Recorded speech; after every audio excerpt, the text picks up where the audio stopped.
Okay, तो यार अब अपन देखने वाले हैं टाइप्स ऑफ वॉइड्स के बारे में, ठीक है। तो ये भी काफी इंपॉर्टेंट टॉपिक है, इससे काफी सारे क्वेश्चन उठ के आ जाते हैं, तो आपको इस पे ध्यान देना रहेगा। तो टाइप्स ऑफ वॉइड्स, अरे यार डी बड़ा बेकार बन गया, कोई नहीं, है ना। तो यार अब अपन बात करें सबसे पहले इंटरस्टिशियल वॉइड्स की, ठीक है। इंटरस्टिशियल वॉइड्स कौन से होते हैं कि यार देखो, आपके जो क्लोज्ड पैक स्ट्रक्चर्स होते हैं ना, और यहाँ पे अपन क्लोज्ड पैकिंग्स की बात कर रहे हैं, ठीक है। तो आपके जो क्लोज्ड पैक स्ट्रक्चर्स होते हैं ना, क्लोज्ड पैकिंग वाले, इनके अंदर मैक्सिमम पैकिंग एफिशिएंसी होती है, बहुत हाई पैकिंग एफिशिएंसी होती है, लेकिन इसके अंदर फिर भी एम्प्टी अरेंजमेंट रह जाते हैं, तो इनको कहा जाता है इंटरस्टिशियल वॉइड्स, ठीक है। तो अब इसकी जो साइज होती है डिपेंड करती है। अब जैसे फॉर एग्जांपल अपन 2D की बात करें, तो 2D में एक तरह का वॉइड होता है ट्रायंगुलर वॉइड। तो यार अपने पास जैसे ये 3 एटम्स हैं, ठीक है, जो ऐसे ट्रायंगल में पड़े हुए हैं। ये आपका कहाँ पे, याद करो, ये आपके ट्रायंगुलर अरेंजमेंट में हेक्सागन वाले में था ना, इस तरह का अरेंजमेंट, सॉरी हेक्सागन वाले में नहीं था, लेकिन ये आपके इस तरह का जब अरेंजमेंट होगा ना ट्रायंगल के अंदर, अगर आपकी 2-3 अगर आपके एटम्स पड़े हुए इस तरह से, तो यहाँ पे आपको इस तरह की चीज मिल जाएगी, ठीक है। भाई कहाँ दिखेगी वो मैं आगे आपको बताऊंगा, ठीक है। तो अगर अपन इसकी कैलकुलेशन अगर अपन करें, तो यहाँ पे और कौन सा एटम आ सकता है, बताओ कौन सा एटम आ सकता है यहाँ पे, और कहाँ आएगा, यहाँ जगह दिख रही है बीच में छोटी सी, यहाँ पे छोटा सा एक छोटू सा एटम आ जाएगा, ठीक है। तो ये एकदम टच कर रहे होंगे। तो अगर अपन यहाँ कैलकुलेशन करें ना, तो ये एक ट्रायंगल बन रहा है, ये वाला जो ट्रायंगल है इसकी बात कर रहा हूं मैं, ठीक है। ये वाला जो ट्रायंगल है इसकी बात मैं कर रहा हूं। तो ये अपना ट्रायंगल जो है, इसके अंदर यहाँ पे जो साइड है ये कितनी है, 2r है, क्योंकि देखो आर और आर टच कर रहे हैं, कैपिटल आर, इधर भी 2r है, इधर भी 2r है, ठीक है। तो ये क्या हो गया, 60 डिग्री वाला एंगल हो गया। ये क्या हो गया, ये आपका इक्विलैटरल ट्रायंगल, और इसका जो सेंटर है, जो इसका ये सेंट्रॉइड, इसको अगर आप ज्वाइन करोगे, बताओ ये डिस्टेंस कितनी होगी, ये capital R plus small R, ये अगर इसका रेडियस आर है, अंदर वाले का स्मॉल आर है, स्मॉल आर, तो ये आर प्लस आर हो गई, ठीक है। और ये अपने पास ट्रायंगल कंप्लीट हो गया 30 डिग्री, क्योंकि ये बाइसेक्टर इस एंगल का, ठीक है। तो कॉस लगा देते हैं, कॉस 30 डिग्री बराबर कितना हो जाएगा, capital R upon capital R plus small R, यानी कि स्मॉल आर अपॉन आर की जो वैल्यू आएगी वो आ जाती है आपकी 0.155, ये याद रखिएगा, ठीक है। तो ये रेडियस रेशियो कहा जाता है। अब ये क्या यूज होता है ना इसका, आपको पता चलेगा। आपको बस ये ध्यान रखना है, अभी तक मैंने बस इतना बताया कि एक तरह की आपकी जो वॉइड होती है ना, जिसको अपन फिल करेंगे एटम से। देखो तो बेसिकली क्या हो रहा है, अभी तक अपन जो भी वॉइड्स वगैरह कंसीडर करें ना, टेट्राहेड्रल वॉइड, ऑक्टाहेड्रल वॉइड, उसमें क्या होता है, छोटे छोटे एटम्स जाते हैं। तो आपके जो सॉलिड बनते हैं ना, वो दो तरह के, जैसे NaCl है, NaCl दो तरह के एटम से बने, Na+ और एक Cl-। बताओ बड़ा कौन सा होगा, Cl- बड़ा होगा, Na+ छोटा होगा, ठीक है, पढ़ा है ना एटॉमिक साइज के अंदर। तो Cl- जो बड़े वाले एटम बन जाते हैं, Na+ जो है छोटे वाला एटम बन जाते हैं। फिर अपन क्या करते हैं यार, इन दोनों के रेडियस के रेशियो निकालते हैं, और ये अगर एक सर्टेन रेंज में होते हैं ना, तो उससे हम इनके स्ट्रक्चर प्रेडिक्ट कर सकते हैं। बेसिकली हम ये काम कर रहे हैं। तो यहाँ पे अपन ने क्या देखा, सबसे पहले 2D के अंदर ट्रायंगुलर वॉइड की बात की, यार अगर आपके पास 3 स्फीयर है जो ऐसे अरेंज्ड है, और बीच में एक छोटा स्फीयर दूसरे, जैसे मान लो ये Cl- है, ये मान लो अंदर वाला Na+ है, तो बेसिकली ये, तो हमने इसका रेडियस रेशियो निकाला ट्रिग्नोमेट्री यूज करके। देखो समझ में आ गया, ये 2r है, सेंट्रोइड का डिस्टेंस r प्लस r है, तो ये फिगर बन जाएगा, कैलकुलेशन करोगे तो ये आ जाता है, ठीक। तो ट्रायंगुलर वॉइड अपना कवर हो गया। अब 3D के अंदर अपन जाते हैं। 3D के अंदर होता है आपका पहला टेट्राहेड्रल वॉइड, याद करो टेट्राहेड्रल वॉइड। तो टेट्राहेड्रल वॉइड क्या होता था, वापस से याद करो कि अपने पास एक टेट्राहेड्रॉन है, ठीक है। टेट्राहेड्रॉन याद है कि भूल गए मेरे भाई, पढ़ा था ना केमिकल बॉन्डिंग के अंदर, इस तरह का होता है, ठीक है। तो आपके एटम्स हो गए, बताओ एंगल कितना होता है, 109 डिग्री 28 मिनट्स, है ना। तो अब इसके अंदर इन्होंने कैलकुलेशन वगैरह करी, तो यार ये बेसिकली कुछ ऐसा हो जाता है कि इसको आप थोड़ा नीचे से अगर देखते हो ना, तो ये कुछ ऐसी स्ट्रक्चर बन रही होती है,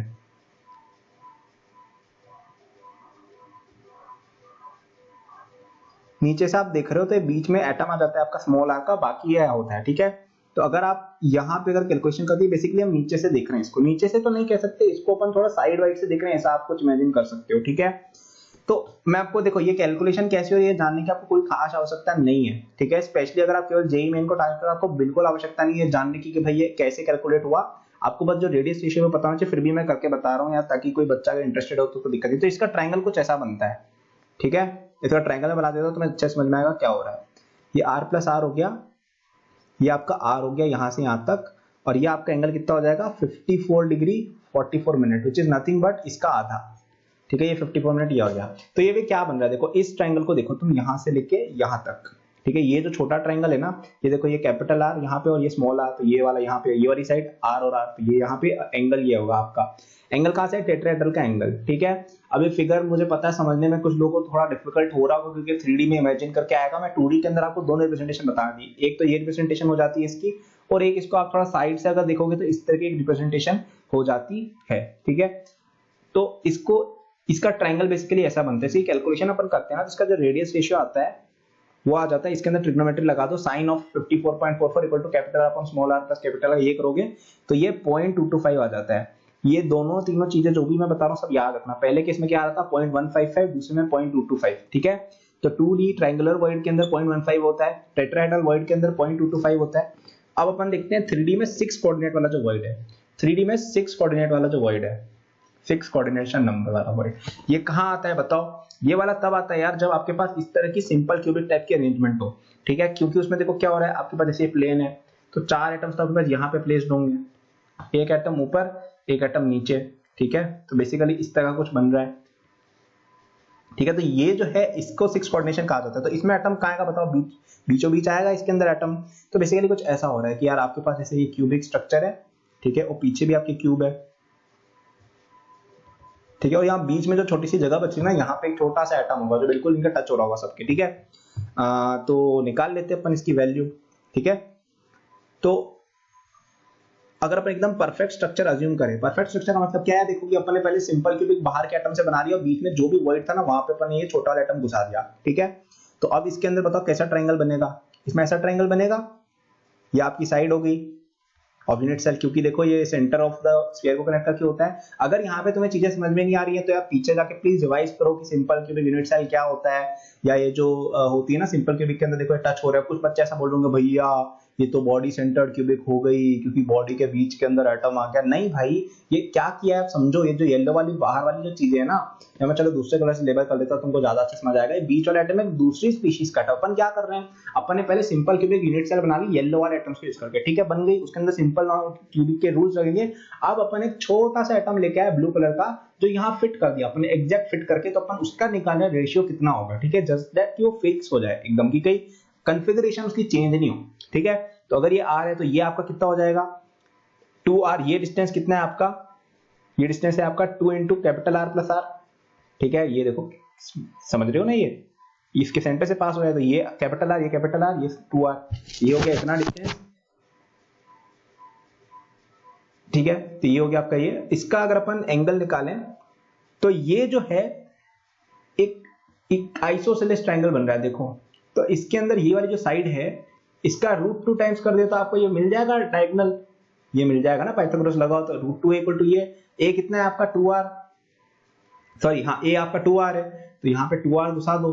कैलकुलेशन करोगे वापस से, सिंपल सी चीज है। तो ये r बाय r की वैल्यू आ जाती है √2 - 1 विच इज नथिंग बट 0.414, ठीक है। ये याद रखना भाई सब लोग। तो हमने क्या क्या देखा, 2D के अंदर 0.155 आती है, 3D के अंदर टेट्राहेड्रल वॉइड के अंदर 0.225 आती है, और 6 कोऑर्डिनेशन वाला जो ऑक्टाहेड्रल वॉइड है जो सिंपल क्यूबिक के अंदर बनता है उसमें 0.414 आती है आपकी रेडियस रेशियो की वैल्यू। रेडियस रेशियो कैसे यूज करें आगे बताऊंगा, तुम बस ये देखो। हम अभी बस इतनी सी बात कर रहे हैं यार, फालतू अपना दिमाग इधर उधर मत चलाना। हम बस ये कर रहे हैं कि यार हमने अलग अलग तरह की अरेंजमेंट बनाई वर्ड्स की, हमने ऑक्टाहेड्रल वॉइड, टेट्राहेड्रल वॉइड ये सब देखे थे। उसके अंदर हम बस एटम घुसा रहे हैं सच दैट कि भाई इसकी स्ट्रक्चर मेंटेन है। थोड़ा सा बड़ा एटम घुसा देंगे तो यार ये थोड़ा फैल जाएगा बाहर वाला, थोड़ा छोटा घुसाएंगे तो जगह बचेगी। तो एकदम एग्जैक्ट घुसा के देख रही है कितने रेशियो का एटम इसमें घुस सकता है। ये बेसिकली रेडियस रेशियो की बात हो रही है। और लास्ट हो गया आपका 3D 8 कोऑर्डिनेट वाला वॉइड, ठीक है, जिसके अंदर जो स्पेस है बॉडी डायगोनल के अलोंग टच कर रहे होते हैं।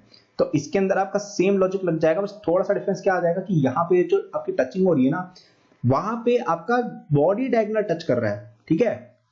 तो √3a equal to 2 capital R plus R करेंगे, ठीक है। तो इसकी वैल्यू आप निकाल लोगे तो कितनी आ जाएगी यार 0.732। अब यहाँ पे यार ये चीज का आप थोड़ा सोच के देखिए कैसे आया ये। बेसिकली कुछ भी नहीं हो रहा है, आपको याद हो तो मैंने बताया था कि यार आपका जब बॉडी सेंटर की बात होती है तो वहां पे फेस, तो वहां पे जो आपका डायगोनल कंसीडर किया जाता है वो बॉडी का किया जाता है। √3 है वहां से आया, और ये जो 0.732 है कोई रिकॉग्नाइज करा तो √3 - 1 लिखा हुआ है, ठीक है। तो हमने 3 आपको डायरेक्ट करके बताया, ये आपको सोचिएगा, हालांकि सोचने की जरूरत ही नहीं है। अब मैं आपको बताऊंगा कि आपको यूज कैसे करना है इन चीजों को थोड़ी देर के अंदर। अगर किसी को डेरिवेशन समझ में नहीं आया तो वापस वीडियो देख सकते हो, काफी अच्छे मैंने सब कुछ बता दिया ट्रिग्नोमेट्री लगाकर। फिर भी किसी को समझ में नहीं आ रहा है कि भाई क्या पता नहीं क्या चल रहा है, ये मतलब ट्रिग्नोमेट्री नहीं आती है, तो बस इतना याद रख लो रेडियस रेशियोज की वैल्यू क्या क्या होती है, 0.155, 0.225, 0.414 और 0.732, और किसके लिए कौन सी ये भी याद रखना, ठीक है। ऐसा नहीं कि अगरम बगरम कुछ भी याद करके रख दिया, ठीक है। चलो लोकेशन ऑफ वॉइड्स देखते हैं अब कि वॉइड्स होते कहाँ पे। ये नेक्स्ट टॉपिक है अपना क्या, location of voids. Location of voids, void कहाँ पे होती है, ठीक है। तो अपन सबसे पहले देखते हैं एफसीसी या सीसीपी के लिए, तो टेट्राहेड्रल वॉइड कहाँ पे होती है। तो यार टेट्राहेड्रल वॉइड जो होती है आपकी हर एफसीसी यूनिट सेल जो है, ठीक है, फेस सेंटर्ड क्यूबिक जो एफसीसी है उसके अंदर 8 टेट्राहेड्रल वॉइड होते हैं। अब ये कहाँ पे होते हैं मैं आपको बताता हूँ। ये आपके हर corner of the unit cell जो है उसके जस्ट नीचे होते हैं। कैसे होते हैं देखते हैं अपन, ठीक है। जैसे अपन यार ऐसा देखते हैं कि यार अपने पास जैसे फेस सेंटर्ड क्यूबिक एक लैटिस सेल है, ठीक है। थोड़ा सा अजीब डायग्राम होगा ये, तो घबराओगे तुम लोग थोड़ा सा, मैं ट्राई करूंगा कम घबराना पड़े, ठीक है। अब यहां पे देखो क्या हो रहा है, आपके हर फेस सेंटर पे एक एटम है। पहले चलो यार ये क्यूब को कंप्लीट कर लेते हैं अपन, ठीक है। ये फेस सेंटर पे है इसके, ठीक है। ये आगे वाले फेस के सेंटर पे ये वाला एटम, और यहाँ पे भी होगा, ठीक है, और एक यहाँ पे भी होगा। तो अगर आप इसको 1/8 के क्यूब में डिवाइड करोगे ना, 1/8 के क्यूब में डिवाइड करोगे मतलब ऐसे कट करोगे, तो आपको पता चलेगा कि आप इसका ये वाला क्वाड्रेंट का अगर एटम कंसीडर करते हैं, ये वाला क्वाड्रेंट मतलब कोई भी एक ऑक्टेंट अगर आप कंसीडर करोगे ना कोई सा भी इस क्यूब का, तो आपको वहां पे एक टेट्राहेड्रल वॉइड मिल जाएगा। तो वी कैन से कि हर यूनिट सेल जो एफसीसी है, एफसीसी यूनिट सेल अगर आपके पास है उसके अंदर 8 टेट्राहेड्रल वॉइड होंगे हर कॉर्नर के जस्ट नीचे, ठीक है। ये जो आपका ऑक्टेंट बनेगा ना, कोई भी क्यूब के 8 ऑक्टेंट बना सकते हो, तो उसमें से हर एक के सेंटर पे आप कह सकते हो एक एफसीसी यूनिट सेल होगा। अब इसका डिस्टेंस कितना होगा बताओ। अगर ये बॉडी डायगोनल की अपन बात करें, बॉडी डायगोनल के अलोंग अगर अपन बात करें तो √3 ये होता है बॉडी डायगोनल, और इसके अंदर कितने टेट्राहेड्रल वॉइड है, टोटल 2 है, ठीक है। एक यहाँ पे एक यहाँ पे, दोनों ऑक्टेंट के अंदर एक एक होगा ना, बॉडी डायगोनल के अलोंग 2 ऑक्टेंट है, ठीक है। एक यहाँ पे एक यहाँ पे, दोनों ऑक्टेंट्स के सेंटर के ऊपर एक एटम होगा, तो सॉरी टेट्राहेड्रल वॉइड होगा। टेट्राहेड्रल वॉइड के बीच में डिस्टेंस कितनी होगी, √3/2 × a, ठीक है। और डिस्टेंस फ्रॉम कॉर्नर कितना हो जाएगा, 1/4 ऑफ बॉडी डायगोनल, ठीक है। तो ये हो जाएगा √3/4a, ओके। अब अपन ऐसा भी सोच सकते हैं कि हर बॉडी डायगोनल के लॉन्ग 2 होते हैं और एक क्यूब के 4 बॉडी डायगोनल्स होते हैं, तो 8 टेट्राहेड्रल वॉइड वहां पे हो गए, ऐसा भी आप सोच सकते हो, जैसा भी, ठीक है। तो यार अपन ने ये समझ लिया कि एफसीसी के अंदर 8 टेट्राहेड्रल वॉइड होता है। ऑक्टाहेड्रल जो वॉइड होते हैं ना, ऑक्टाहेड्रल वॉइड की अगर मैं बात करें तो each edge centre of FCC unit cell will have 1 octahedral void and body centre पे भी एक ऑक्टाहेड्रल वॉइड होगा, ठीक है। तो आप सोच सकते हो यार, मैं इसको थोड़ा सा पीछे लेके जाऊं, थोड़ा नहीं एक्चुअली काफी ज्यादा पीछे लेके जाना पड़ेगा। अगर अपन इसको वापस से देखें इस क्यूब को, जब ये थोड़ा सुंदर सा था, ये बात, हाँ ठीक है, तो अभी थोड़ा सुंदर हो गया है। तो इसका अगर आप बॉडी सेंटर देखो तो यार बॉडी सेंटर के चारों अगर आप देखोगे तो जैसे अगर अपन इसकी प्लेन्स कंसीडर करें, हटाओ इसको यार, क्या है ये, अगर अपन इसकी बात करें ना इस एटम की, तो इसके हर एज पे, सॉरी हर कॉर्नर पे एक एटम है और यहाँ पे भी एक एटम है, ठीक है। तो इसका ऑब्वियस ही बात है कि फेस पे अगर आप एटम डाल दोगे तो उससे बीच में कहीं थोड़ी फर्क पड़ रहा है, बीच में एक ऐसा वॉइड रह जाएगा जो ऑक्टाहेड्रल वॉइड है, और हर एज के सेंटर पे भी आपका एक वॉइड है, ठीक है। आप देखो ना, आप सोच के देखो कि यार यहाँ पे जैसे आपका edge centre, sorry face centre पे अगर आपके पास एटम है, तो यहाँ पे कोई थोड़ी है जो यहाँ पे किसी को रोक रखा है, तो यहाँ पे वॉइड सिंपल सी दिख रही है आपको कि यार यहाँ पे कुछ भी नहीं पड़ा हुआ है बेसिकली, तो यहाँ पे एक वॉइड हो जाएगी जो ऑक्टाहेड्रल है, ठीक है। अभी होती है, मतलब लाइक आप इस तरह का स्ट्रक्चर बना के 3D के अंदर इमेजिन करोगे तो ये बहुत हार्ड इमेजिनेशन हो जाती है, मतलब इस लेवल पे तो हम इमेजिन नहीं कर सकते हो कि ऑक्टाहेड्रल वॉइड यहाँ क्यों होगी, है ना। हर कोई नहीं कर सकता है, फिर भी किसी को बहुत ज्यादा इच्छा हो रही है भाई बता दे कोई, तो आप एनसीईआरटी वगैरह जाके देख सकते हो, वरना हम अपने नोट्स में उसमें भी दिखा देंगे, या ना यूट्यूब पे आप देख सकते हो।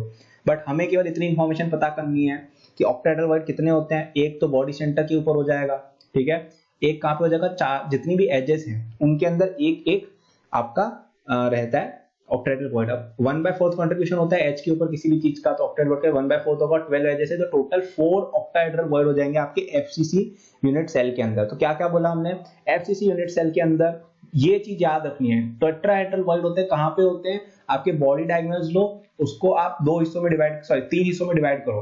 तो बॉडी डायगोनल का जो ट्राइसेक्टिंग वाले पॉइंट्स होंगे ना, जैसे ये बॉडी डायगोनल है आपका, इसके जो ट्राइसेक्टिंग पॉइंट है, मतलब जो पॉइंट इसको इक्वल 3 हिस्सों में डिवाइड कर रहे हैं, वहां पे टेट्राहेड्रल वर्ड होंगे। कितने वर्ड डायगोनल है? 4, तो टोटल कितने टेट्राहेड्रल वर्ड हो गए? 8। ऑक्टाहेड्रल वर्ड कितने बताओ? 4 होंगे। कहां पे होगा? एक बॉडी सेंटर पे होगा और 4 और 12 आपके जो एजेस हैं उनके सेंटर पे भी होंगे और 1/4 उनका कंट्रीब्यूशन है, तो टोटल 4 हो गए।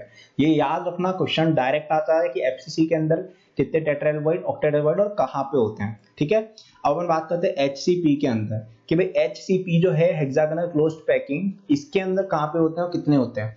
टेट्राहेड्रल वर्ड जो होते हैं एचसीपी के अंदर वो 12 होते हैं। ठीक है, 12 होते हैं। कहां पे देखते हैं? तो इनमें से 8 तो आपके कंप्लीटली इनसाइड यूनिट सेल के अंदर होते हैं, 12 शेयर्ड होते हैं। ठीक है, जो आपके एज सेंटर पे होते हैं। तो आपके पास 8 जो है वो कंप्लीटली इनसाइड है और 12 जो है वो एज सेंटर पे। ठीक है, अब एज सेंटर पे है तो इनका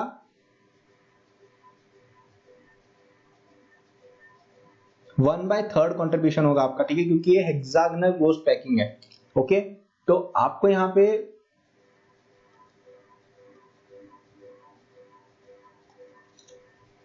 ठीक है, अगर अपन इस तरह से देखें,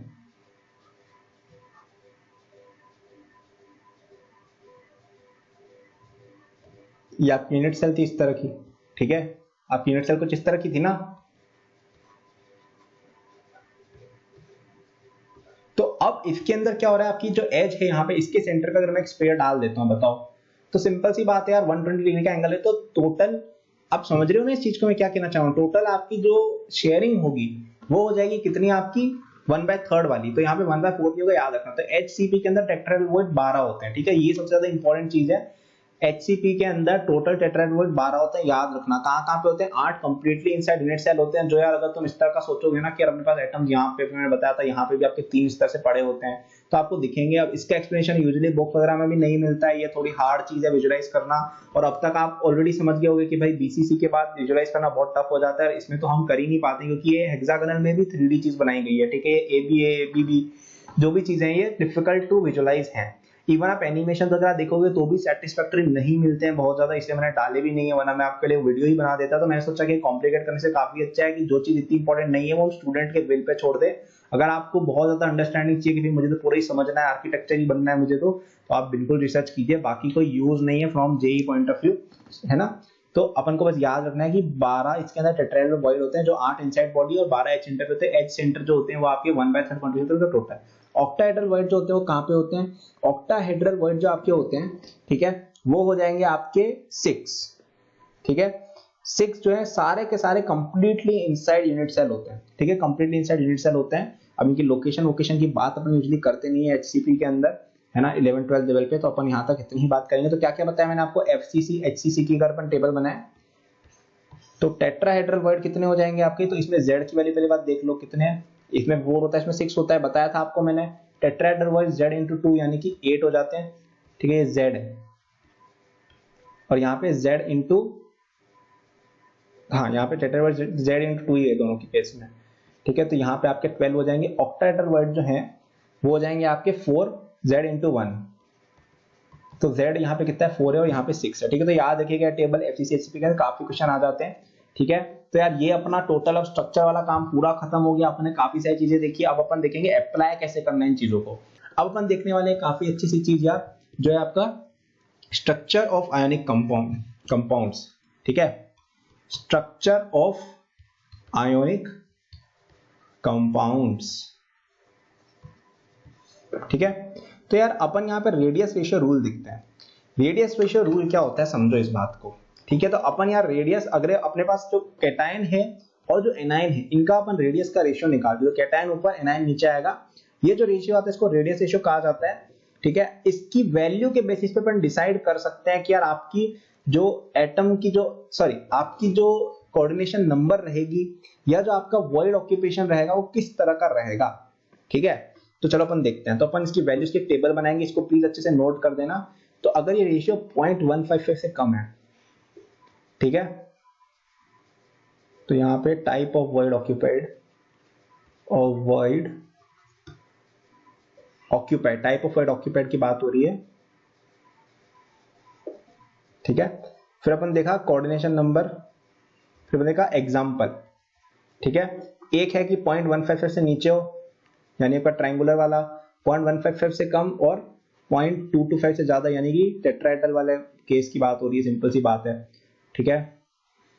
फिर अपन एक और कौन कौन से वैल्यू देखी थी बताओ, सिंपल क्यूबिक वाली देखी थी, और एक और कौन सी देखी थी अपन ने, याद करो, 0.732, और एक और है 0.732 से ज्यादा लेकिन 1 से कम, ठीक है। 0.732 से ज्यादा और 1 से कम, और 1 से तो ऑफकोर्स कम ही होगी क्योंकि फिर तो बड़ा एटम वो बन जाएगा, ठीक है। तो यहाँ पे अपन इसका जो वॉइड ऑक्यूपाई होगी वो लीनियर वॉइड ऑक्यूपाई होगी, क्योंकि यार ऑब्वियस ही बात है ना, क्योंकि अपने उसकी बात की थी ये 2D के अंदर होता है, तो 2D के अंदर तो ऑफकोर्स लीनियर वॉइड ही बनेगी, है ना। यहाँ पे आप ट्राइंगुलर वॉइड ऑक्यूपाई करोगे, है ना, यहाँ पे आप ऑक्टाहेड्रल वॉइड ऑक्यूपाई करोगे, सॉरी यहाँ पे आप टेट्राहेड्रल वॉइड ऑक्यूपाई करोगे, और यहाँ पे आप क्यूबिकल वॉइड ऑक्यूपाई करोगे। बताएंगे कोऑर्डिनेशन नंबर क्या हुआ करते, तो लीनियर वॉइड के अंदर 2 आपका हो जाएगा। ये लीनियर वॉइड का मतलब बेसिकली क्या है यार, कि ये आपका ये 2 एटम है, ये एक लीनियर वॉइड हो गया, ठीक है। तो 0.15 का मतलब है कि ट्रायंगुलर भी नहीं बन रहा है आपका, ट्रायंगुलर में चला जाता वरना तो ये, ठीक है। अगर 0.15 से थोड़ा बड़ा होता तो ये टेट्राहेड्रल नहीं बनता, ये एक्सपैंड करके ऐसे चला जाता। तो देखो जैसे परफेक्ट ट्रायंगुलर जो है वो ऐसा होता, कुछ परफेक्ट ट्रायंगुलर होता तो यहाँ पे एकदम फिट होता बीच में, तो ये तो होता तब अपन परफेक्ट ट्रायंगुलर कर देते, ठीक है। और यहाँ पे इक्वल टू वैल्यू यहाँ इस साइड आती है, ठीक है। तो क्या हो रहा है बेसिकली कि यार अगर ये एकदम एग्जैक्ट 0.15 होता तो ये ट्रायंगुलर बन जाता, इससे थोड़ा सा बड़ा होगा ना तो भी ट्रायंगुलर ही रहता है, थोड़ा सा बस ये दूर चले जाते हैं। लेकिन अगर इससे कम हो जाता है तो ये बंदा ट्रायंगुलर वर्ड में क्यों जाएगा, ये ऐसे चला जाएगा, इन दोनों एटम्स के बीच चला जाएगा, ये बेसिकली ऐसी बात हो रही है। तो 0.15 से कम है तो लीनियर हो जाएगा कोऑर्डिनेशन नंबर 2, ट्रायंगुलर पे कोऑर्डिनेशन नंबर 3 हो जाएगा। अब अगर थोड़ा सा और ज्यादा एक्सपेंड हो गया तो बंदा बोलेगा कि भाई यार मैं तो टेट्राहेड्रल के लिए क्वालीफाई कर गया, 0.414 हो गया है, तो टेट्राहेड्रल वर्ड में चला जाएगा। टेट्राहेड्रल में कितना होता है बताओ, याद होगा तुम्हें, याद है कि नहीं है, 4 हो जाएगा, ठीक है। मैंने शायद यहाँ पे एक वैल्यू मिस कर दी है, हाँ, अरे बाप रे बाप रे बाप रे बाप रे, क्या करता है भाई भाई भाई भाई भाई भाई भाई भाई, 2 मिनट रुक जाओ मेरे भाइयों, तुम्हें समझा तो दिया, ये मैंने बस ये वैल्यू चेंज करनी है यहाँ पे, एक मैंने कम लिखी है चीज यहाँ पे, फटाफट से लिख देता हूँ। अरे यार क्या हो गया, ये सेट करो, हटाओ इसे, जा भाई यहाँ से, तो क्या कर रहा है, अरे हाँ ठीक है, चलो अपन देख लेते हैं। तो यार यहाँ पे अपन ने ये देखा कि अब 0.225 जैसे है, 0.225 से चालू करके इधर इक्वालिटी इधर आएगी, यहाँ पे 0.414 के इक्वल हो, फिर 0.414 से लेके 0.732 हो, 0.732 से लेके 1 हो, इक्वालिटी नहीं, ठीक है। तो निकाल लेते हैं वैल्यूज। तो यहाँ पे आपका लीनियर वॉइड ही होता है, यहाँ पे आपका ट्रायंगुलर वॉइड होता है, यहाँ पे आपका टेट्राहेड्रल वॉइड होता है, और यहाँ पे आपका हो जाता है ऑक्टाहेड्रल वॉइड, और यहाँ पे होता है क्यूबिकल वॉइड, ठीक है। मैंने पहले थोड़ा गलत लिख लिया था भाई, माफ करना।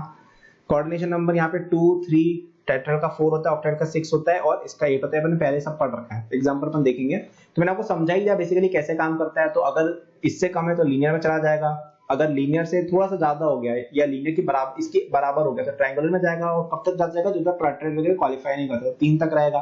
टेट्राहेड्रल क्वालीफाई करता फिर बंदा बोलेगा कि नहीं भाई साहब मेरे को तो आगे जाना है, तो 0.414 में आप चले जाओगे, 0.414 से और आगे जाओगे तो आप 0.732 में चले जाओगे, ठीक है, वो आपका आगे तक जाएगा, ऑक्टाहेड्रल में चला जाएगा बंदा। 0.732 से भी बड़ा हो गया, बाद में सबसे बड़ा हो गया, एडल्ट बन गया, तो क्यूबिक वर्ड में जाएगा, बोलेगा कि भाई मैं तो क्यूबिक वर्ड में जा रहा हूँ, तुम लोग जाओ। एग्जांपल ऑफ आयनिक कंपाउंड यहाँ पे कोई भी नहीं है, यहाँ पे बोरोन ऑक्साइड, ठीक है, बोरोन ऑक्साइड।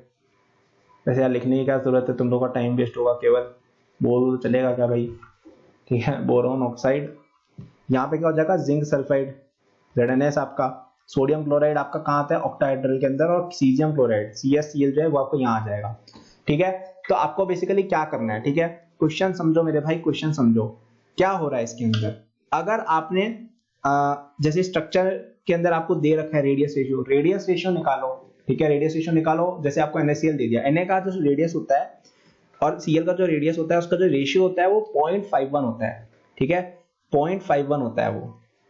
0.51 का मतलब क्या हुआ बताओ, 0.51 का सीधा सा मतलब ये हुआ कि वो इस रेंज के अंदर आ रहा है, तो यानी कि क्या हुआ, ऑक्टाहेड्रल वॉइड बनेगी, यानी कि 6 कोऑर्डिनेशन नंबर, यानी कि ये सिंपल क्यूबिक के अंदर क्रिस्टलाइज करेगा Cl- और उसके अंदर जितने भी ऑक्टाहेड्रल वॉइड है उसके अंदर Na+ चला जाएगा। तो चलो यार अपन आगे बात करते हैं, ठीक है।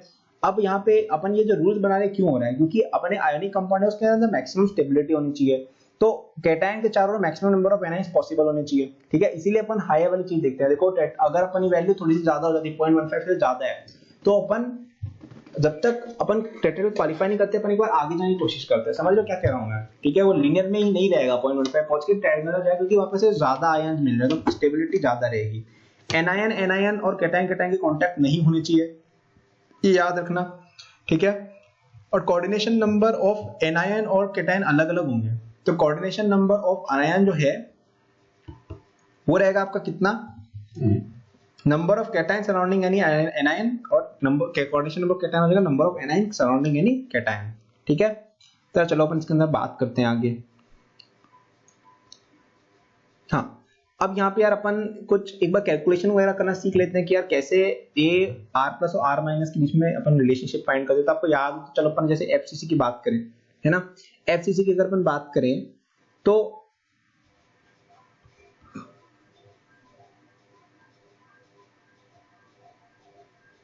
क्या, चलो अपन एफसीसी की बात नहीं करते यार, अपन ये मान रहे जैसे NaCl की बात अपन करें, ठीक है। तो इस पे क्या होता है, यहाँ पे आपके Cl माइनस होते हैं और बॉडी सेंटर पे आपका Cl माइनस आता है, ठीक है, सॉरी Na प्लस आता है। तो यहाँ पे अगर अपन रिलेशनशिप देखें तो क्या रहेगी कि यार यहाँ से यहाँ तक इसमें बॉडी डायगोनल के बीच में क्या क्या टचिंग हो रही है। देखो एक आपका ये Na प्लस है, ये तो या R प्लस है और ये R माइनस है, तो 2 into R plus plus R minus, या ये चीज अब तक समझ आता नहीं चाहिए आपको, इक्वल टू √3 होता है। तो मैं इसे कह सकते हैं कि यार A ऑफ FCC अगर अपन देखें वो हो जाएगा आपका कितना, 4√3 into R plus plus R minus, ठीक है। तो यहाँ पे अपन जैसे कुछ कैलकुलेशन करना सीखते हैं। अगर अपन जैसे एफसीसी की बात करें, ठीक है, अगर आपके पास कोई कैटायन और एनायन है वो एफसीसी में क्रिस्टलाइज अगर हो रहे हैं, तो अपन को क्या करना है, जैसे उसके बॉडी डायगोनल के अलॉन्ग टचिंग होगी, ठीक है, मैंने बताया था ना थोड़ी देर पहले कि एफसीसी के अंदर किस तरह से वॉइड्स वगैरह रहते हैं, ठीक है।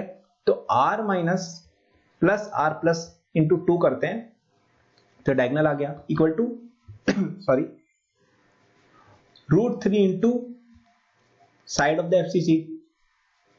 भाई क्या हो गया ये, हाँ, √3 into side of the FCC, यानी कि A of FCC equal to 4/√3 R plus plus R minus. ये एक एग्जांपल बताऊं कैसे कैलकुलेशन की जाती है, ठीक है। मेरा स्क्रीन पता नहीं थोड़ा सा हिल गया, क्या हुआ है, कोई नहीं यार। चलो यार अब अपन एग्जांपल करते हैं, अपन को सब चीज क्लियर हो जाएगी एकदम से कि भाई क्या हो रहा है क्या नहीं हो रहा है। तो अपन कुछ स्ट्रक्चर देखते हैं। NaCl की बात करते हैं। NaCl का जो रेडियस रेशियो है वो आ जाता है आपका 0.51। तो इसकी जो क्रिस्टलाइजेशन रहती है वो 6:6 की रहती है, ये सब याद रखिएगा। Cl माइनस FCC की लेटिस बना देते हैं, ठीक है, और Na प्लस ऑक्टाहेड्रल वर्ड में जाता है, ठीक है। 6:6 मतलब एकदम एग्जैक्ट 1 का रेशियो रहता है, मतलब Cl माइनस FCC लेटिस बना देते हैं, और ठीक है, मतलब समझो same number of cation anion रहेंगे। Effective number of ion per unit cell की बात करें, Cl माइनस कितने होंगे यार, FCC की बात है तो ऑफ कोर्स है 4 आयन्स होंगे Cl माइनस, और Na प्लस कितने होंगे, ऑक्टाहेड्रल वर्ड जितने उतने ही 4। तो Na4Cl हो गया आपका यूनिट सेल का फॉर्मूला, यानी कि आयनिक कंपाउंड का फॉर्मूला NaCl हो गया। एक यूनिट सेल के अंदर 4 है, ठीक है। Effective number of formula units की बात करें तो 4 है, मतलब कि NaCl पूरा का पूरा 4 टाइम्स होगा एक यूनिट सेल में। 4 NaCl के आपके मॉलिक्यूल हो जाएंगे एक NaCl के यूनिट सेल के अंदर, ठीक है। अब अपन यहाँ पे देख लेते हैं कैलकुलेशन वगैरह कैसे करनी है। डेंसिटी की बात करें तो अब यहाँ पे थोड़ा ध्यान रखिएगा, याद है फॉर्मूला बताया था यार, ये सब चीजें याद नहीं आती पीछे जाके याद करो। अब यहाँ पे जो A की वैल्यू है ना, वहां पे आपको ध्यान रखना है कि भाई ऐसा मत लिख देना, क्योंकि मैंने तुम्हें पहले बताया था कि √2 इक्वल टू 4RCl। नहीं मेरे भाई नहीं, ये नहीं करना है अपन को, ये गलत है। क्यों गलत है, क्योंकि यार यहाँ पे Na प्लस भी घुसा पड़ा है। Na प्लस घुसा पड़ा है, कहाँ घुसा पड़ा है बताओ। Na प्लस की जब अपन बात करें तो थोड़ा सा इसको हटाने दो, इसी स्ट्रक्चर देखो, ये आपका जो फेस सेंटर्ड क्यूबिक है ना, यहां पे आपके फेस के सेंटर पे चलो एटम है, लेकिन उसकी जैसे फेस की अगर बात करें पर फेस सेंटर की, तो ये बेसिकली ऐसा कुछ आप सोच रखा था आपने, तो चलो यार √2 इक्वल टू 4 ऐसा नहीं है। यहाँ पे Na प्लस आ जाएगा बीच में, और वो यहाँ पे घुसेगा और वो एक डिस्टेंस क्रिएट कर देगा सच दैट कि भाई ये लोग तो टच हो रहे हैं, लेकिन ये जो है ये थोड़ा सा पराया हो गया अपना, ठीक है, ये थोड़ा सा डिस्टॉर्ट हो गया। तो ये डिस्टॉर्शन होती है यार because of insertion of cation, उसको अपन कुछ कर नहीं सकते, तो कैलकुलेशन ऐसे होती है, ठीक है। तो अपन हमेशा जो कैलकुलेशन करेंगे वो उसके अलॉन्ग करेंगे यार जहां पे आपका Na इसका जो एटम है वो Cl पे एकदम टच कर रहा हो, तो यहाँ पे अपन कैलकुलेशन करेंगे तो कितनी हो जाएगी, side length equal to 2 into RNA plus RCl minus. ठीक, समझ आया इतना? तो ये आपका फॉर्मूला हो जाएगा NaCl के अंदर साइड और रेडियस के बीच की वैल्यू के बारे में। ठीक है, coordination number of Cl minus कितना हो जाएगा, 6 हो जाएगा यार, सिंपल सी बात है, क्योंकि चारों 6 आपके Cl माइनस एटम्स हैं जो Na को टच कर रहे हैं, और Na का भी 6 हो जाएगा, लेकिन effective number formula units inside वो केवल 4 ही होगा। ठीक है, तो coordination number is not necessarily equal to number of units in cell, ये याद रखिएगा। ठीक है, अब अपन बात करते हैं यार कि अपन जैसे हैलाइड ऑफ अब अपन सेकंड एग्जांपल लेंगे किसका, halide of Li Na K का X यानी हैलाइड, और RBB of course AgCl AgBr NH4Cl, इस तरह की अगर अपन बात करें, ठीक है, इनके अंदर अगर अपन जैसे एग्जांपल वाइज बात करें तो 2 एग्जांपल अपना होगा ZnS जो है ये आपका दो तरह का है। पहला हो जाएगा आपका जिंक ब्लेंड, वो आपका शो करेगा कैसा, FCC, और एक हो जाएगा वुडजाइट, ये शो करेगा आपका क्या, HCP। ठीक है, दोनों के अंदर अलग अलग केस होता है। पहला केस हो जाएगा आपका zinc blende type. Zinc blende type जो है इसके अंदर देखो क्या होता है, इसके अंदर जो आपका H2 माइनस आयन होता है ना वो आपका FCC लैटिस बनाता है। ठीक है, और Zn2 plus alternate tetrahedral void occupy करते हैं। ठीक है, जैसे अगर आपके पास ये है तो इसमें ये वाला और ये वाला ऑक्यूपाई हो जाएगा, बाकी दोनों वॉइड ही रह जाएंगे। ठीक है, तो effective number of H2 minus of course 4 हो जाएंगे, और इफेक्टिव नंबर ऑफ Zn कितने हो जाएंगे आपके, 4 ही हो जाएंगे, क्योंकि फॉर्मूला मेंटेन करना है, इसीलिए ऑल्टरनेट अपन ने ऑक्यूपाई करवाया है। ठीक है, फॉर्मूला यूनिट आपका Zn4SN4 हो जाएगा, तो अपना आयनिक कंपाउंड ZnS हो जाएगा। इसका जो एक्सपेरिमेंटल रेशियो आता है वो 0.3 आता है रेडियस रेशियो का, तो ये आपको दिख ही रहा होगा कि यार ये टेट्राहेड्रल वॉइड की कैटेगरी में आ रहा है, तो इसलिए ये इसमें आ जाता है। एनायन एनायन कांटेक्ट अपन को कराना नहीं है, अपन ने पहले भी नोट किया था कि यार अपन हमेशा ट्राई करेंगे जब अपन कोई चीज घुसाएं, जैसे अपन ने Cl में भी देखा था कि यार Cl में फेस सेंटर के लिए होना ऐसा चाहिए था, लेकिन है नहीं, क्योंकि यहाँ पे एनायन एनायन टच हो रहा है, Cl माइनस टच थोड़ी होंगे यार, रिपल्शन होगा, इसीलिए अपन यहाँ पे Na+ घुसा के उसको टच करवाया था। वैसे ही यहाँ पे अपन टचिंग करवाएंगे तो अपने पास क्या आ जाएगा। ठीक है, देखो यार आपको याद हो तो मैंने बताया था कि टेट्राहेड्रल कहाँ एग्जिस्ट करते हैं, बॉल डायगोनल के अलोंग, तो आपका एक एनायन यहाँ पे, एक आपका यहाँ पे। ठीक है, अब यहाँ पे आपके टेट्राहेड्रल वर्ड में Zn होगा, यहाँ पे टेट्राहेड्रल वर्ड में Zn होगा।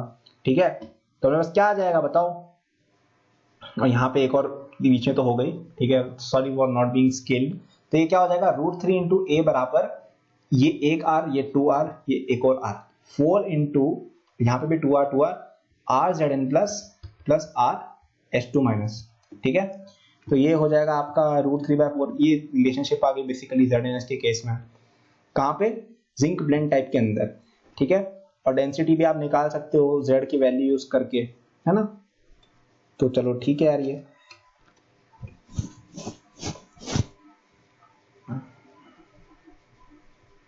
अब अपन नेक्स्ट बात करते हैं यार कि हाँ, कोऑर्डिनेशन नंबर की बात अगर अपन के तो Sn2+ के लिए ऑफ कोर्स आपके 4 हो जाएगी, और H2- के अंदर आपकी हो जाएगी कितनी, 4। ठीक है, 4:4 AB टाइप की ये मॉलिक्यूल रहती है। अब ये सारी की सारी इंफॉर्मेशन है यार, इसको तुम्हें याद ही करना पड़ेगा, इसका कुछ हो नहीं सकता। एक्सप्लेनेशन मैंने सारे पहले दे दिए थे, अब इन पर्टिकुलर एग्जांपल आपको याद ही करना पड़ेगा कि ZnS में क्या होती है, NaCl में क्या होती है, ब्ला ब्ला ब्ला। अब अपन देखते हैं कुछ और बातें आगे, है ना। CaF2 जो है ये थोड़ा अलग केस है। ठीक है, इसके अंदर 1:2 रेशियो बनती है, AB2 टाइप का कंपाउंड बनता है, तो तुम्हें दिख ही रहा होगा। तो इसके अंदर क्या हो रहा है अपन देखते हैं। इसके अंदर Ca2+ जो है, ध्यान दो, Ca2+ आपका जो है वो आपकी लैटिस बना रहा है, हर बार एनायन लैटिस बनाता है, इसमें Ca2+ लैटिस बनाया, ध्यान रखना, एग्जांपल पूछा जा सकता है, ये FCC बनाएगा। ठीक है, और जो F आयन है वो आपके टेट्राहेड्रल वर्ड सारे के सारे ऑक्यूपाई करेगा, ऑल टेट्राहेड्रल वर्ड में रहेगा। ये सारी इंफॉर्मेशन याद करनी है भाई, याद कर लेना ये सब, है ना। Coordination number of F- ion 4 हो जाएगा, इसका Cn = 4 हो जाएगा, और इसका जो Cn है वो आपका 8 हो जाएगा, इसका Cn 8 हो जाएगा कैल्शियम प्लूटोस का। Okay, effective number of Ca2+ ion आपके 4 हो जाएंगे यार, आप कैलकुलेट कर सकते हो, FCC है तो, और F- कितने हो जाएंगे, 8 हो जाएंगे, कि सारे टेट्राहेड्रल वर्ड ऑक्यूपाइड है। ठीक है, तो फॉर्मूला यूनिट आपका हो जाएगा Ca4F8, इसको हटाओगे तो क्या हो जाएगा, CaF2 आपका स्ट्रक्चर बन गया। एक Z की वैल्यू 4 हो जाएगी, क्योंकि 4 एटम आ रहे हैं, ZnS के अंदर भी यही आ रही थी और अपने उसमें भी वही आ रही थी। और इसका जो रेडियस रेशियो फाइंड किया गया ना, तो R ऑफ F- जो होता है वो छोटा पाया गया है Ca2+, मैंने बताया था तो मैं छोटा होता है तो अपन ऐसा कर देते हैं, 1 से बड़ा नहीं करते हैं, तो ये 0.414 से कम आता है और 0.225 से ज्यादा आता है, जो आपको दिख रहा होगा कि टेट्राहेड्रल वाली कंडीशन है। CaF2 SrF2 BF2 BaCl2 सब में आपने देखा ही था, नियरेस्ट नेबर्स वगैरह ये सारे के सारे आप देख सकते हो, इसके अंदर कोई दिक्कत वाली बात नहीं है। फिर अपन देखते हैं Na2O के अंदर, है ना। Na2O जो है ये आपका A2B टाइप का है। इसमें क्या होता है, एंटी फ्लोराइड स्ट्रक्चर है, ठीक है। 4O2- जो एटम्स है वो FCC लैटिस बनाते हैं और Na टेट्राहेड्रल सारे ऑक्यूपाई करता है। अब यार इसकी स्ट्रक्चर बाकी से सिमिलर ही होगी, आप बना के देख सकते हो कैसी क्या रहेगी, इसको बहुत ज्यादा हम डिस्कस नहीं करते हैं। CHCl जो है इसके अंदर आपकी सिंपल क्यूबिक स्ट्रक्चर रहेगी, क्योंकि इसका जो रेडियस रेशियो आता है ना वो ऑलमोस्ट 1 आ जाता है, ये 0.93 आ जाता है, ठीक है। तो इसमें सिंपल क्यूबिक टाइप की स्ट्रक्चर रहेगी। CS2+ जो CS+ आयन जो क्यूबिकल वॉइड ऑक्यूपाई करेगा, जो अपने लास्ट में आपको बताया था, ठीक है। इफेक्टिव नंबर ऑफ आयन आपका 1 रहता है, Z की वैल्यू 1 रहती है, कोई दिक्कत ही नहीं। एनायन आयन कांटेक्ट नहीं कराना है तो बताओ क्या होगा, आपका एक एटम आपके बॉडी सेंटर पे रहेगा, तो R of CS plus R of Cl minus into 2 करेंगे, वो बॉडी डायगोनल के बराबर हो जाना चाहिए। तो ये आपकी रिलेशनशिप आ गई, निकाल लो आंसर या जो भी है। अब यहाँ पे कुछ और चीजें, हाँ, coordination number of CS2+ ion of course 8 होगा, ठीक है, क्योंकि हम यहाँ पे इस तरह की स्ट्रक्चर की बात कर रहे हैं यार, एक तरह से FCC स्ट्रक्चर है, सॉरी सिंपल क्यूबिक स्ट्रक्चर है ये। तो आपके सिंपल क्यूबिक स्ट्रक्चर के चारों कितने वॉइड हो जाएंगे, क्यूबिक वाले 8 हो जाएंगे, तो 8 कोऑर्डिनेशन नंबर है, सिमिलरली उसके लिए भी 8 हो जाएगा, ठीक है। प्रेशर कम, हाँ अब मैं बताता हूँ एक इंपॉर्टेंट नोट, ये नोट करना है, क्वेश्चन पूछा जाता है, अगर आप प्रेशर इंक्रीज करते हो तो क्या होगा बताओ। प्रेशर इंक्रीज होगा तो आपके एटम्स पास पास आएंगे, तो इसका क्या मतलब है, कोऑर्डिनेशन नंबर आपका इंक्रीज होगा, ठीक है। अगर आप एक स्ट्रक्चर पे प्रेशर लगा रहे हो तो एटम पास पास आएंगे, कोऑर्डिनेशन में इंक्रीज होता है। और टेम्परेचर इंक्रीज होता है ना, तो क्या होगा, जो आपका कोऑर्डिनेशन नंबर है वो कम होने की कोशिश होगी, यानी कि आपके जो एटम्स है दूर दूर भागेंगे, कोई हीट और एक्सपेंशन होगा, ठीक है। तो ये यार ये कई बार क्वेश्चन पूछा जाता है कि यार आपको जैसे कोई स्ट्रक्चर दे दी, बोला कि इसको हीट किया तो ये कौन से स्ट्रक्चर में चला जाएगा, तो वहां पे आपको वो वाला स्ट्रक्चर यूज करना रहेगा जिसमें कोऑर्डिनेशन नंबर ज्यादा हो, according to what I just showed you. तो ये क्वेश्चंस अगर आपको डिवीजन में मिल जाएंगे, प्रॉब्लम प्रैक्टिस के क्वेश्चन भी हम करवा देंगे थोड़े बहुत, कोई टेंशन वाली बात नहीं है, ये इन्फॉर्मेशन सारी की सारी दिमाग में घुसाते जाओ। तो यार इसी के साथ अपना स्ट्रक्चर वाला सारा चीज मोस्टली हो गई है। बस अपन यहाँ पे 2 मिसलेनियस टाइप के स्ट्रक्चर और देख लेंगे, हालांकि ये बिल्कुल फालतू की चीज है, सिलेबस के बाहर की चीज है। एक होता है स्पाइनल स्ट्रक्चर, ये होता है कौन सा, Ab2O4। Ab2O4 क्या होता है, ये एक ऑक्साइड है consisting of 2 types of metal ion, जहां पे ऑक्साइड आयन जो है वो CCP लेयर्स के अंदर रहता है इन नॉर्मल स्पाइनल, ठीक है। और इसके अंदर 1/8 ऑफ द टेट्राहेड्रल होल्स जो है वो occupied by 1 type of metal ion होता है, और बाकी जो half of the octahedral void है वो आपका another type of metal ion से ऑक्यूपाइड होते हैं, ठीक है। जैसे spinal formed by Zn2+ Al3+ and O2- with Zn2+ ion, जो हाँ सॉरी जो स्पाइनल होगा आपका Zn2+, ठीक है, ZnAlO2 जैसे एक स्ट्रक्चर होती है, जिंक एल्यूमिनाइट कह दो यार इसको, Znal2O4। इसके अंदर क्या होता है, Zn2+ जो है वो टेट्राहेड्रल होल्स के अंदर जाता है, और आपका जो हाँ, तो इसका फॉर्मूला इस तरह से हो जाता है, ठीक है। तो इसमें आपको क्या याद रखना है, स्पाइनल एक ऑक्साइड का है स्ट्रक्चर, जिसके अंदर 2 तरह के मेटल आयन होते हैं। ऑक्साइड आयन जो होते हैं वो CCP अरेंजमेंट के अंदर, तो ऑक्सीजन आपका CCP बना रहा है और Zn2+ आपका टेट्राहेड्रल होल्स के अंदर जा रहा है, और बाकी जो आधे ऑक्टाहेड्रल वर्ड है वो दूसरा मेटल आयन ऑक्यूपाई करेगा। तो जो Al2 3+ है ये आपका ऑक्टेट वर्ड में चला जाएगा आधे ऑक्टेट वर्ड में, और Zn2+ भी आपके टेट्राहेड वर्ड में चला जाएगा। आप निकाल के देख लीजिए रेशियो के हिसाब से कितने जाएंगे, 1/8 जाते हैं, ठीक है। अब अपन देखते हैं एक और पेरोव्स्काइट स्ट्रक्चर। पेरोव्स्काइट स्ट्रक्चर क्या होता है, तो इसकी स्पेलिंग अजीब सी है यार, पेरोव्स्काइट, अरे भाई क्या कर रहा है, पेरोव्स्काइट AbO3 है ना। AbO3 जो स्ट्रक्चर है इसके अंदर क्या होता है, एक क्यूबिक लैटिस होती है जिसमें बेरियम आयंस जो होते हैं ना वो corner of the unit cell occupy करते हैं, और ऑक्साइड आयन जो है वो फेस सेंटर्ड और टाइटेनियम आयंस ऑक्यूपाई करते हैं centre of the unit cell, जैसे BaTiO3। तो बस यार ये तो मैंने बोला, उसको रट डालो, जैसा करना है करो। हालांकि इतना इंपॉर्टेंट नहीं है, MgTi भी इंपॉर्टेंट सॉरी एग्जांपल है ये भाई, कोई इंपॉर्टेंट नहीं, इन्फॉर्मेशन थी तो मैंने बता दी, क्योंकि बच्चा बोले कि भैया ये तो आ गया और आपने बताया नहीं था। बताने की कोई जरूरत नहीं इस चीज की, मैंने ऐसे ही बता दिया। आपको केवल उतना पता होना चाहिए जितना एनसीईआरटी किताब के अंदर लिखा। तो मेन यार आप ये याद रखना, NaCl CHCl आपका ZnS है, इनके स्ट्रक्चर काफी पूछे जाते हैं, काफी कॉमन है, ठीक है। तो आप पीछे जाके देख सकते हैं। इसी के साथ स्ट्रक्चर वाला पोर्शन अपना पूरा खत्म होता है। अब अपन पढ़ेंगे कुछ क्रिस्टल इम्परफेक्शंस, कुछ प्रॉपर्टीज, ये वो सारी इनऑर्गेनिक है। तो मैं आपके साथ बात करूंगा, बकवास करूंगा, आप लोग नोट्स बनाइएगा, है ना। आराम से अपन इस तरह की अब वार्तालाप करेंगे। Thank you for watching this video till the end. I am sure that you enjoyed it. यदि आप अपनी पूरी जेई प्रिपरेशन मेरे साथ करना चाहते हैं तो आपको डिस्क्रिप्शन में मेरे जेई के फुल कोर्स का लिंक मिल जाएगा। इस कोर्स में आपको जो यूट्यूब पे मेरे लेक्चर्स और प्रॉब्लम सॉल्विंग के वीडियोस मिलते हैं उसके कंपेयर में बहुत ज्यादा कंटेंट है, एंड आपको यहाँ पे practice sheet with solution, test series with solution दी मिलती है। It's a complete solution, you can rely on it. आप यदि किसी कोचिंग जाते हैं या अगर आप सेल्फ स्टडी करते हैं, in both cases it will be very useful, so do check it out. Okay, इसके अलावा मेरे जेई के फ्री नोट्स भी डिस्क्रिप्शन में लिंक्ड है, एंड डिस्क्रिप्शन में और भी मैंने बहुत सारे रिसोर्सेज फॉर स्टूडेंट्स डाले हुए हैं, जैसे the books that I recommend, my social media and my newsletter in case you want more content or if you want to approach me with any doubts or suggestion. Notes हैं NEET के students के लिए, college students के लिए, startup enthusiast के लिए भी, olympiad enthusiast के लिए भी कोर्सेज हैं, तो चेक जरूर कर लीजिएगा डिस्क्रिप्शन, आपको काफी यूजफुल रिसोर्सेज वहाँ मिलेंगे। Thank for watching, like subscribe कर लीजिएगा for more such videos. Good luck.